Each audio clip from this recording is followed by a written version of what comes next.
Hello everyone, Chris Peterson here, bringing you another audio commentary. I know it's been a while since my last one, probably at least like 4,000 years or something, but who's keeping track? Someone in the comments, probably. But, basically what I'm going to start doing for you guys is I've started playing in live over-the-board chess tournaments again. So I'm going to be, basically doing commentaries on those games. So the first tournament that I played in over 3 years is the 2012 Salute to Bobby Fischer that was held at the Inn in Palmer Lake, Colorado, or the Inn at Palmer Lake in I don't know, it's Palmer Lake, Colorado. There's an inn by the same name. So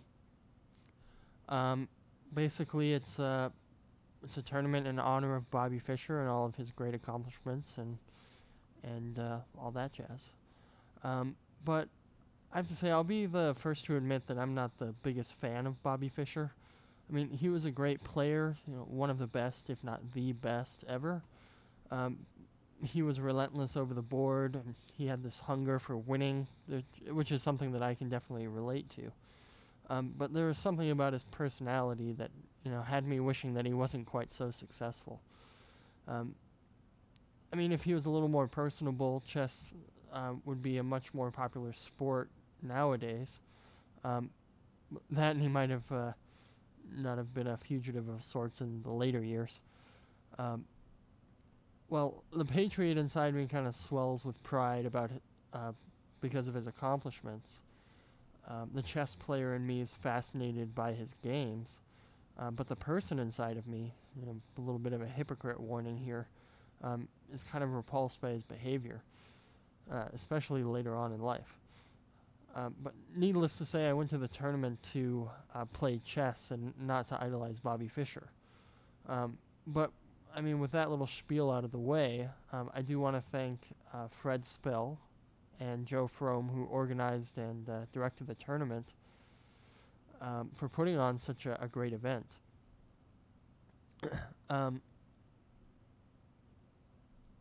There were so many great things about the tournament. There was Fischer memorabilia spread around the room. There was a raffle for some prizes, such as Fischer books and even a replica set from his World Championship match. Most players had name tags so they knew exactly where they were sitting, and it had like the rating and all that stuff on it. I actually still have mine. There was refreshments, and it was just a beautiful sight as well. And it was an excellent restart to my chess playing career. And so, I mean, with that, that's all I got about the tournament. Let's jump into the game, I guess. So round one, I had come into this round, basically, I mean, it's been 3 years since I played. I played a game against Randy Shine, treasurer of the Denver Chess Club, like 5 days before on Tuesday. And that was kind of my first game back, and I'll do that in the next tournament. The next tournament series that I do for this. But, I mean, after 3 years of absence from tournament play, I mean, you'd think it would have kind of a detrimental effect on one's chess game. But I had no idea how it would affect me, but I was more interested in actually playing than worrying about my results necessarily. And if I would have got like 3, I would have been pretty, well, 2.5, 3 out of a 4-round tournament would have been a good result. So I'm grateful that I had the refresher against Randy Shine before I jumped into this tournament. It helped me boost my confidence a little bit, and I don't know, it just kind of spurred my eagerness going into the Salute to Bobby Fischer. So going into this tournament, like I said, I expected to get like 2.5, maybe 3 points, and barely win an under 2,000 prize. But little did I know, there was no under 2,000 prize. So I was like, God, I have to fight for like first, second, or third, because I don't qualify for the under 1900 prize that was there. Um, and that I mean, getting 2.5 sounds like a pretty big feat on its own. However, I had a pretty bad head cold and had to constantly go blow my nose or sneeze. I felt miserable most of the time. Mercifully, a lot of that feeling melted away when it was my turn to move. So the first game that I played was against Jeffrey Baffo, an 1831 player. I believe he lives either in Castle Rock or Colorado Springs somewhere. I'm kind of leaning towards Castle Rock, but I'm not entirely sure. And I've never played him before over the board in a tournament. I played him Blitz a couple times, I believe, at various tournaments like the Colorado Open and whatnot. I know he's a really nice guy, but like before I played him over the board or before I even like ever talked to him, really, I kind of I didn't like him too much. Not because as a person, but I just remember one time at the Colorado Open, he was maybe not purposefully, but he was trying to take one of my students away from me, and so I had to play him in Blitz to kind of like defend my chess instruction honor, I guess. And so that was interesting. So going into this game, I knew that he played both one knight c3 and one knight c6, both as white as black. But it still kind of came as a shock to me because, it's not something you regularly see and you're not quite sure how to react to it. So he played one knight c3. I followed up with c5, hoping that it would kind of transpose into a Sicilian later on. Then he goes pawn d4, c takes d4, and then queen takes d4. And then after knight c6, I get a tempo on the queen, but it also drives the queen to this nice queen h4 square. Then knight f6, knight f3, e6, bishop g5, bishop e7, just trying to blunt his pressure on my knight on f6. Castles queenside. And at this point, I'm almost feeling comfortable in the opening. I need to figure out a way to protect my dark squares and develop my c8 bishop. So the entire opening, I was like deathly afraid of falling into a trap that Mr. Baffo has played hundreds of times, whether online or otherwise, crushing players, that are much better than me. So I played queen a5, e4, a6, and a6 was just to so I could play b5 and maybe it will transpose into some kind of, I don't know, shenanigan Sicilian with e6 or d6. I mean, so who knows? So b5. He went bishop c4, b5. Then he goes bishop b3. And I'm feeling kind of good because I have space on the queen side. My pawns are kind of rolling a little bit on the queen side. But I have this problem where I'm kind of delaying castling because I'm afraid of falling into one of his traps. And so I played b4 trying to gain another tempo. And unbeknownst to me, and also thankfully unbeknownst to Jeff, I had finally walked into one of his opening traps. And here, the devastating knight d5 totally destroys my center. So if he plays knight d5, if I try to play e takes d5 castles, b takes c6, d takes c6, rook h to e1, rook a7, there really isn't a better way to try to defend that bishop. He could play knight e5, and although everything has held together for now, it is all about to just like crumble. So h6, because there's just a bunch of pressure building up, and I have weaknesses on c6. I have problems with my bishop on e7 potentially becoming unguarded if that rook gets captured on a7. So I just have a multitude of problems here. So h6, I mean, there really isn't anything better. I could try rook c7, but then the pawn just hangs anyway, so it's just kind of pointless. So h6, knight takes c6, queen takes g5 check. So I do get to trade the queens, but I'm I'm losing a rook here. I mean, maybe queen c5, but then queen c4, queen takes g5 check, f4, queen c5. Yeah, I don't know. It's just not looking good for me at all. So this is the line that the computer gives: is a queen takes g5 check, queen takes g5, h takes g5, and then knight takes e7 check, and he just wins a piece here. King h8, bishop f7, which is an exclamation point move because of all the mate threats and stuff that are coming. Rook f7. Also, the bishop on c8 is hanging. Knight takes c8. Rook a c7, and then just knight d6, and I'm down 2 pawns with a king side. With a king side in shambles, and that is the best line that I could possibly hope for. That Fritz 13 has given. So, yeah, that's terrible. So let's go back to after pawn to b4. Like, I would give that's just a blunder. It's just a blunder because knight d5 is a really strong move. Yeah, so instead of knight d5, he plays 11 knight a4. And now, according to the computer, he just kind of threw away a 2.5 point advantage that he had. And now it's just about equal. If not, it is equal. So, but now I make another mistake. I'm trying to delay castling because I don't want to fall for some kind of tricky mating pattern that he's played a million times, and I don't have.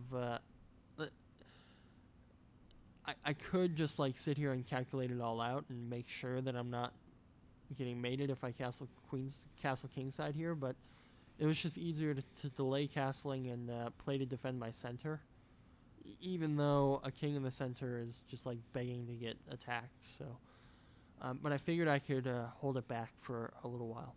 So 11 knight a4. So I played d6. So bishop takes f6. He fought for a long time here, and he played bishop takes f6 because he has this tactic to win a pawn. So bishop takes f6, queen g3. And now I don't have a good way to defend that d6 pawn. It's attacked twice. The queen on g3 and the rook on d1 are both kind of hammering it right now. And there really isn't any way for me to defend it. I can't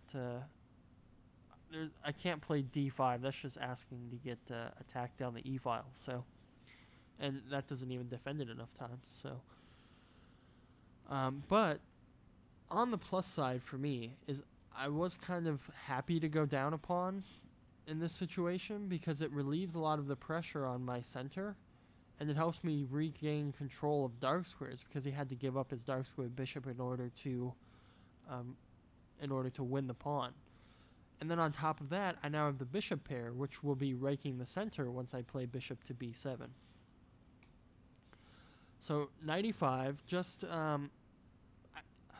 I kind of had a bit of an illusion here with knight e5, and I'll talk about that here.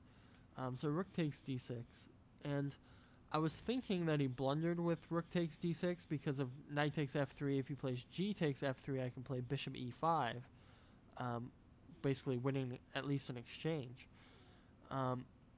But only after thinking for a while did I realize that he could just play queen takes, and then I just don't get anything for it. So I decided to just castle and try to play with my bishops and, do as much damage as I can, basically. So then he plays rook to e1, and I mean, rook e1's a bit of a confusing move to me. I'm not exactly sure what his idea was behind it. Why wouldn't you play, at least rook h to d1, doubling the rooks? But I mean, other good moves are like knight d4. Not exactly sure where that's going yet. Just king b1, waiting for a second, and also defending the king a little bit better. Yeah, so I mean, one of those three moves might have been a better choice, but rook e1's not necessarily losing. It's just one of those moves where it's like, why, you know, why would they make that move? And I've kind of had this this philosophy going that it's a good philosophy, and I encourage everyone to do this. Is after your opponent moves, if you have the time, just try to understand why they made that move. If you can understand what your opponent is trying to do, then you can use that against them. So I really struggled trying to figure out what the point of e1 is. The only thing that I could think of was that it defends the e-pawn, which is his only undefended, other than the rook on d6. It's the only undefended piece on the board. So bishop b7. So, I mean, despite being a pawn down, I think I have a very comfortable game here. His pieces are a little awkwardly placed, and maybe exposed to tactics.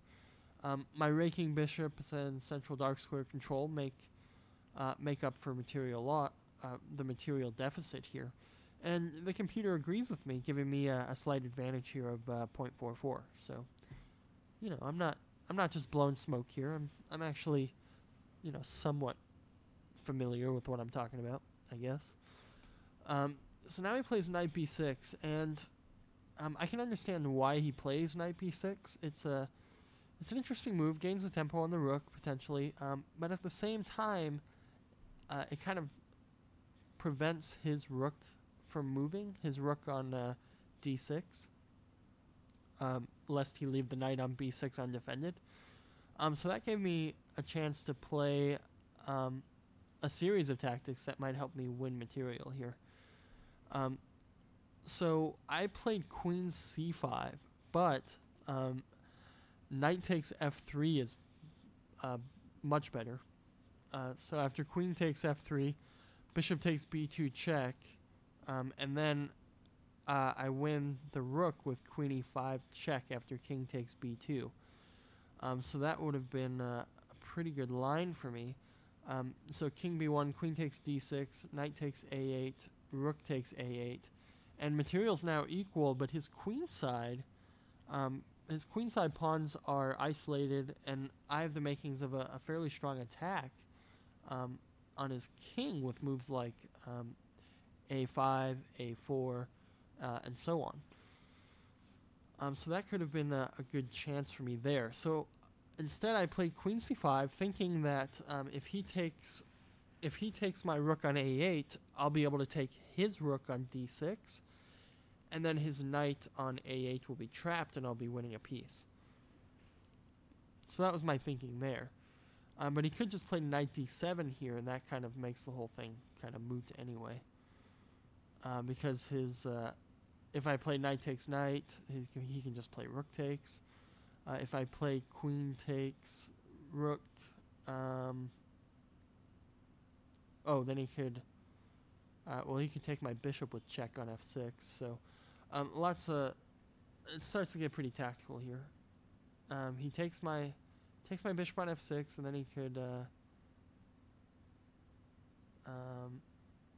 probably just take the knight on e5. And yeah, so it gets pretty crazy. But I think knight d7 kind of saves it a little bit for him.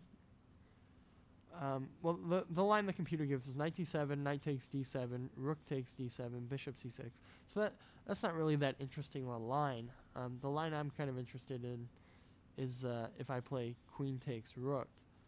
But it could be something simple like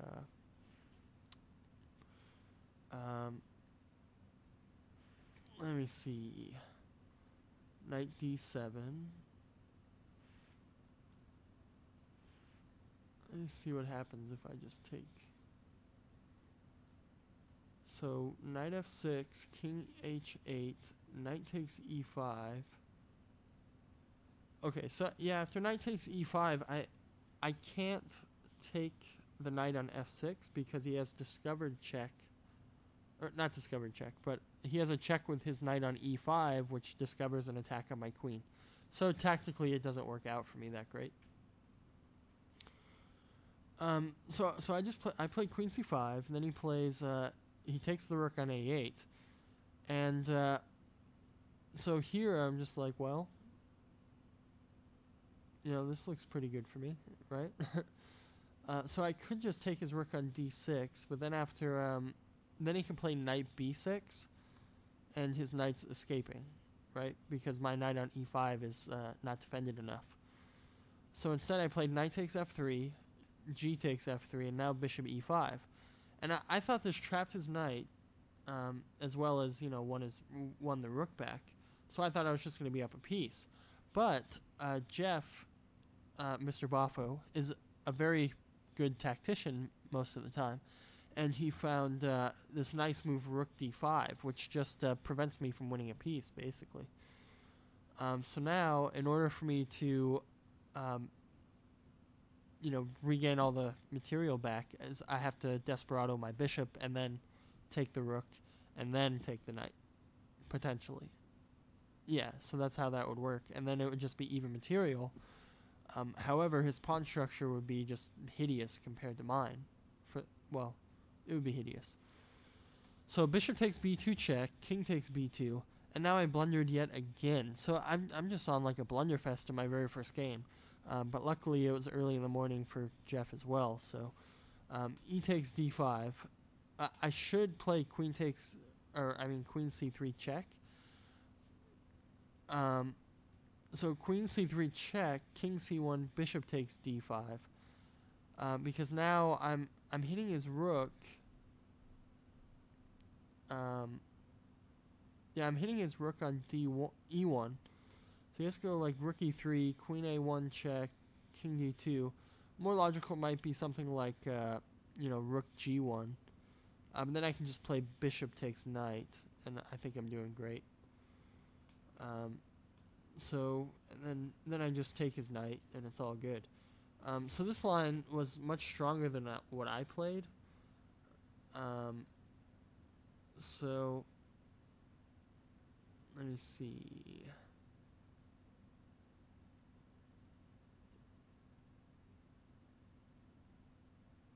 Yeah, so this line is much stronger than what I played. Unfortunately, I have this nasty habit of giving my opponents choices, and I do that because I want them to make the wrong choice. But a lot of times in doing so, I usually choose the wrong move. So it's a pretty bad habit to be in. So he plays rook g1, threatening mate. So queen c3 check, king b1. Then I played rook takes a8. And I played rook takes a8 because I wanted to play a5, a4. So that was the main purpose of that. So he plays e5. And then I played g6 because he's threatening mate. F4, a5. So if there's one thing that I want people to know about me, it's, one thing about me that is a somewhat common misconception is that I'm actually pretty good at endgames. Most people assume because I'm an attacking, tactical player that my endgame play is just abysmal. And I hope after seeing my games from this tournament that you'll think a little differently.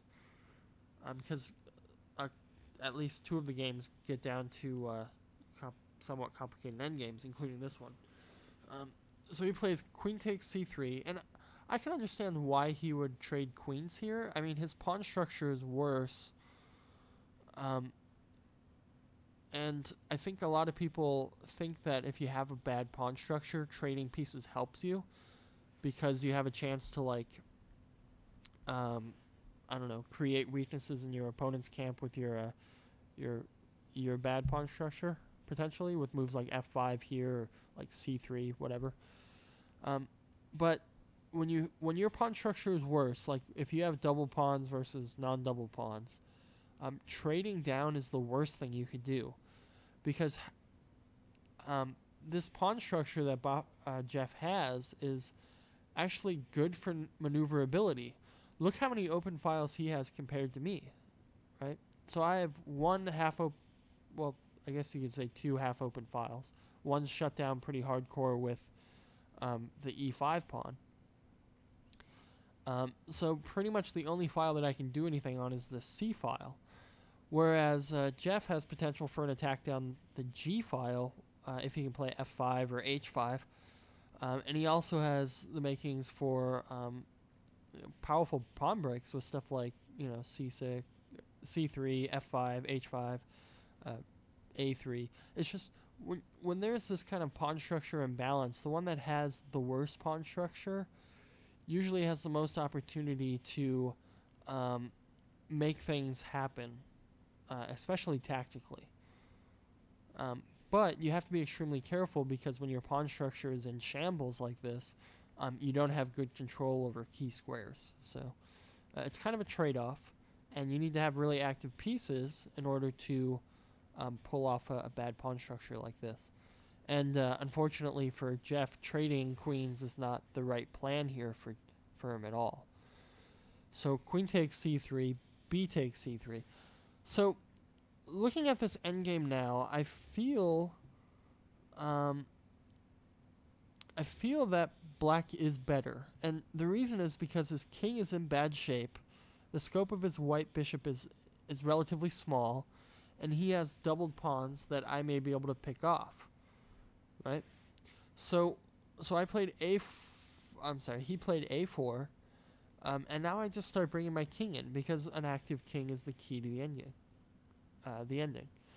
So then he plays rook d1, attacking my pawn, rook d8, rook d4. So I thought this was a pretty good move because it kind of shuts down my passed pawn and it fixes my d pawn on a light square, which hinders my only bishop. So I played king e7, king c1, and king e6. And one of the other keys to the endgame is managing your tempi.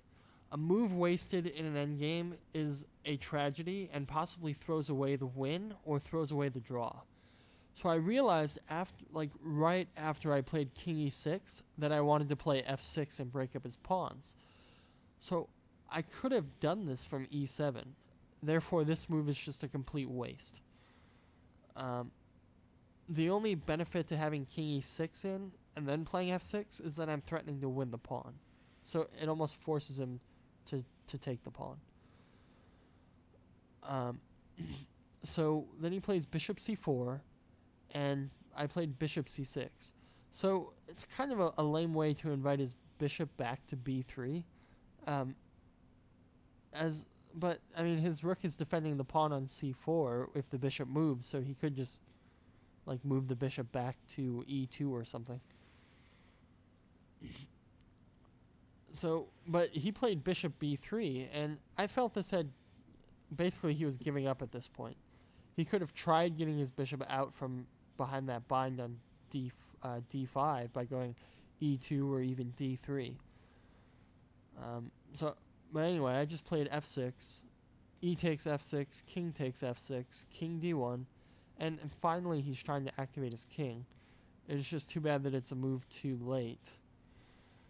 So now I played rook e8, which is, I think it's a very strong move because it prevents his king from coming in. And he can't take the pawn on d5 because I'll just pin the bishop to his rook. So now he plays bishop a2. And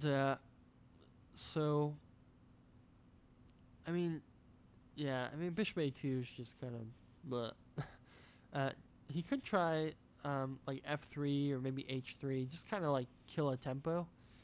But I don't know. My king's just gonna march up and threaten some pawns, and I'm almost capable of forcing the rooks off. But f3 prevents me from forcing the rooks off with rook e4, so that might be a good option. But instead he played bishop a2, and I played rook e4, and this forces the rooks off the board, which also reduces the drawing chances that white has. See, rook endings can be extremely drawish, even if you have a pawn advantage. With a pawn structure like this for white, maybe not. But basically, I find that bishop endings like this are a lot simpler to figure out than a complicated pawn up rook ending or something like that. So rook takes e4. Pawn takes e4, king e2. And he had a choice to either give me the doubled F pawn or give me the A pawn, because my king is just going to go, king F5, king F4, or I'm going to take his A pawn. And I think he chose wrong. I think he should have tried to defend the A pawn. However, now his king can be somewhat active. So, I don't know. It's tough to say. So I played bishop takes A4, and then he played bishop B1, and it's an ugly necessity, basically. So king F5, and now his light square bishop is just so bad that this game should just be extremely easy for me to clean up. So he played king E3, and now he's basically in Zugzwang. So I just played H5. Like, I have plenty of moves to make with my pieces, so, and I can triangulate my bishop, and he can't. So, because I have more than 2 squares to go to, whereas he only has 2. So, so H3, H4. So now he has to move his king, or give me the C pawn. Or he could play F3, which is what he played. So E takes F3, king takes F3, and now I played bishop C6 check, king E3, and yeah, I just played bishop G2, and now I'm just gonna take his H pawn, and now he has 2 outside passed pawns that he has to deal with, the A pawn and the H pawn. So this is gonna be extremely hard. So bishop A2, bishop takes H3, bishop D5, bishop F1. Bishop E4 check, king G4. So, I played king G4. I could go back with my king and defend the pawn, but I felt like going forward here basically just like forces my pawn to queen. So, I mean, I could go back, but material is not really that important anymore because I have 2 pawns that are just really close to queening. King G4, bishop takes G6, and then I played H3. And so Jeff resigned here. It's very difficult for him to try to stop that pawn. So, I mean, just one potential variation was like H3. If he plays king F2, then I can play H2. Then if he tries bishop E4, I could play bishop D3, for example. And now I'm gonna win his C pawn as well, or at any point I can just start pushing my A pawn. So,